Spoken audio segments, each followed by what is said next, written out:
নমস্কার প্রিয় মানুষগুলো, খাবারটা কিন্তু অসাধারণ ছিল। আমার প্রিয় মাতাজি, পিতাজি এবং যারা ভেজ নন ভেজ আছেন সবার জন্য রান্নাটা অসাধারণ। এরকম নিরামিষ রান্না থাকলে আর কিচ্ছুটি দরকার না। ওহ, খেতে কী যে স্বাদ! অসাধারণ। কালারখানা দেখেছেন? একেবারে অসাধারণ খাবার। সত্যি বলছি, মন চায় এখন ডিউটিতে না গিয়ে বসে বসে খাই, কিন্তু ডিউটিতে চলে যেতে হবে।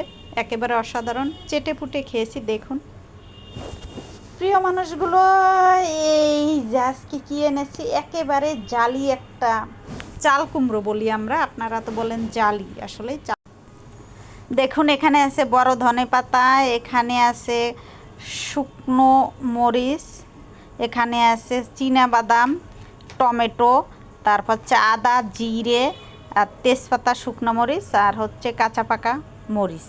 তো সবার আগে চাল কুমড়োটা একেবারে সুন্দর করে কেটে নেবো। অসাধারণ, কিন্তু একেবারে জালি। দেখুন চাল কুমড়োটা সত্যি দারুণ সুন্দর। তো এই যে দেখুন, একটু মোটা মোটা করে কাটতে হবে, মোটা মোটা করে কেটে একটা ডিজাইন করতে হবে। জাস্ট পাশ দিয়ে একটু কেটে নেবেন, তাহলে এই ডিজাইনটা হয়ে যাবে। এটা ডিজাইনটা এখন বোঝা যাবে না, এটা ভাজলে বোঝা যাবে। এই দেখুন সুন্দর করে ডিজাইনটা করে নিয়েছি এবং এখন হচ্ছে সবগুলো আমার কাটা শেষ, একেবারেই সব কিছু রেডি। চলুন তাহলে রান্নাঘরে। আগে হচ্ছে মশলাটাকে ভেজে বেটে নেব। বাদাম, আদা, তারপর হচ্ছে দুটো শুকনো মরিচ, এখন দিব জিরে, তারপর দিয়ে দিলাম টমেটো, কাঁচামরিচ আর হচ্ছে এখন দিয়ে দেব ধনে পাতাটা, দিয়ে সুন্দর করে ব্লেন্ড করে একটা মশলা তৈরি করব। দেখুন মশলা ভাজা হয়ে গেছে, এখন ব্লেন্ড করে নেব।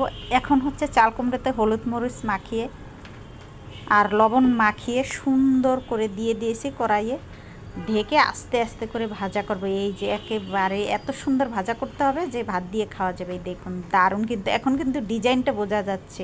তো ভাজা হয়ে গেল। এই তেলে আমি হচ্ছে শুধু জিরে আর একটু কালো জিরে ফোড়ন দিয়ে আর সেই মশলাটাকে একেবারে কষিয়ে নেব।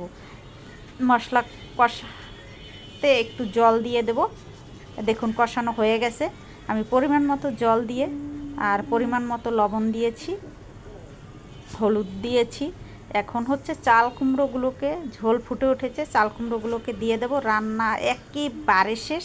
এই দেখুন শুধু একটু ঘি আর হচ্ছে গরম মশলার গুঁড়ো দিয়ে নামিয়ে নেব। ওহ, দেখতে যা দারুণ, খেতেও অসাধারণ। দেখুন প্রিয় মানুষগুলো, তো সবাইকে ধন্যবাদ। আর এই সুন্দর সুন্দর রান্না দেখতে হলে অবশ্যই Pratibha kitchen like comment share subscribe করে পাশে থাকবেন। শুধুই নিরামিষ রান্না এবং আমিষ রান্না। ভালো থাকবেন।